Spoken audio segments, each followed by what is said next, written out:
नमस्कार शिक्षक साथियों।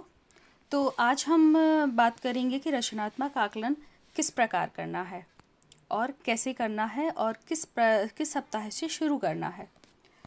तो जैसे कि हमें बताया गया था पाठ्य योजना में कि शुरू से जो सप्ताह 1 है, सप्ताह 12 तक हमारा रेडीनेस सप्ताह चलेगा और रेडीनेस सप्ताह में 1 से 4 तक हमें विद्या प्रवेश की गतिविधियां करवानी है और सप्ताह 5 से 12 तक हमें विद्या प्रवेश की गतिविधियां तो करवानी ही है, साथ में हम शुरुआती संख्या ज्ञान का परिचय देना भी शुरू कर देंगे। तो यहाँ हमें बताया गया था कि हमें जो रचनात्मक आकलन है वो 5वें सप्ताह से शुरू कर देना है। मतलब जो 1 से 4 सप्ताह है उसमें हम किसी भी प्रकार का आकलन नहीं करेंगे। तो चूँकि हमारा 5वां सप्ताह शुरू हो गया है तो 5वें सप्ताह से हम रचनात्मक आकलन करना शुरू कर देंगे। तो जो रचनात्मक आकलन होगा वो 5-1 का होगा। मतलब 5 दिवस हमें शिक्षण कार्य करना है और +1 मतलब 6वें दिवस हमें क्या करना है, रचनात्मक आकलन करना है। रचनात्मक आकलन करने के बाद जो 2 ग्रुप निकल के आएंगे हमारे सामने, तो एक को स्वतंत्र गतिविधि दे देना है और दूसरे के साथ पुनः शिक्षण कर पाना है। तो हमें ट्रेनिंग में बताया गया था कि इस प्रकार हम रचनात्मक आकलन करेंगे।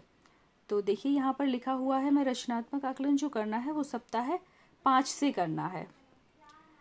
तो इसे हम एक रजिस्टर पे या खाली पेज पर लाइनें खींच लेंगे। एक उससे इस तरह की सीट बनाकर हम रजिस्टर पर चिपका देंगे या हम रजिस्टर पर भी कुछ लाइनें खींच सकते हैं।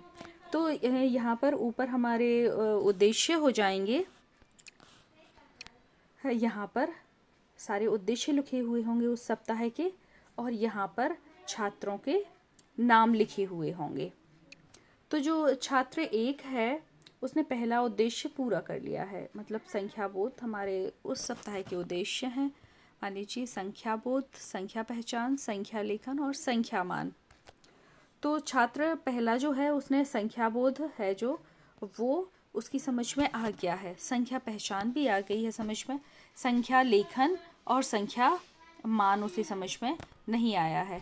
तो जो समझ में आया है उसके सामने हमें राइट का निशान लगा देना है और जो भी बच्चों को ठीक से समझ में नहीं आ पाया है, जो हमने आकलन किया है उससे नहीं बन रहा है, तो वहाँ हमें इस तरीके से क्रॉस लगा देना है।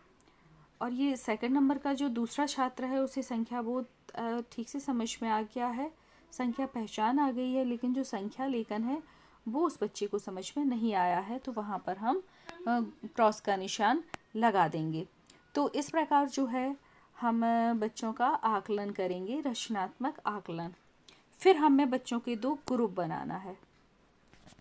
तो पहला ग्रुप किन बच्चों का बनेगा? तो पहला ग्रुप जिन बच्चों ने हमारे सारे उद्देश्य, जो सारे एलोस हैं वो पूर्ण कर लिए हैं, वो हमारे पहले ग्रुप में आएंगे।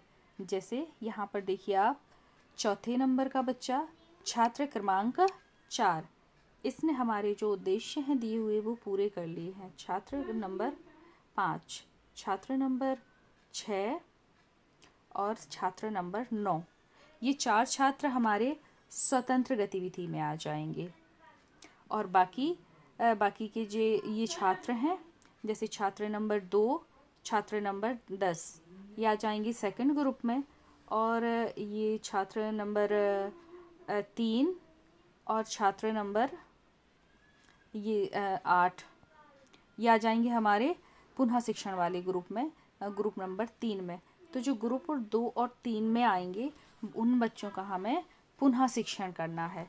और पुनः शिक्षण करने में शिक्षक पूरी सहायता करेगा बच्चों की। और जो स्वतंत्र गतिविधि कर रहे हैं बच्चे, तो वहाँ पर शिक्षक थोड़ा सा ध्यान रखेगा, उसे स्वतंत्र गतिविधि करने के लिए दे देंगे। और जो हमारे पुनः शिक्षण वाले बच्चे हैं, जो दूसरे ग्रुप वाले बच्चे हैं, उन पर शिक्षक पूरी निगाह रखेगा और अपने पास में बिठा के अतिरिक्त सहायता देगा। तो इस तरीके से हम रचनात्मक आकलन अपना पूरा कर लेंगे। तो आपको समझ में आ गया होगा कि जो रचनात्मक आकलन है वो 5-1, मतलब हम 5 दिवस शिक्षण कार्य करेंगे और 6वें दिवस हमें रचनात्मक आकलन और पुनः शिक्षण करना है। और ये हम बच्चों को बताएंगे नहीं कि उनका रचनात्मक आकलन या किसी भी प्रकार की परीक्षा या आकलन चल रहा है, ये हमें अपने स्तर पर करना है। तो इस तरीके से हम बच्चों का आकलन करेंगे 5वें सप्ताह से 5 धन 1 का।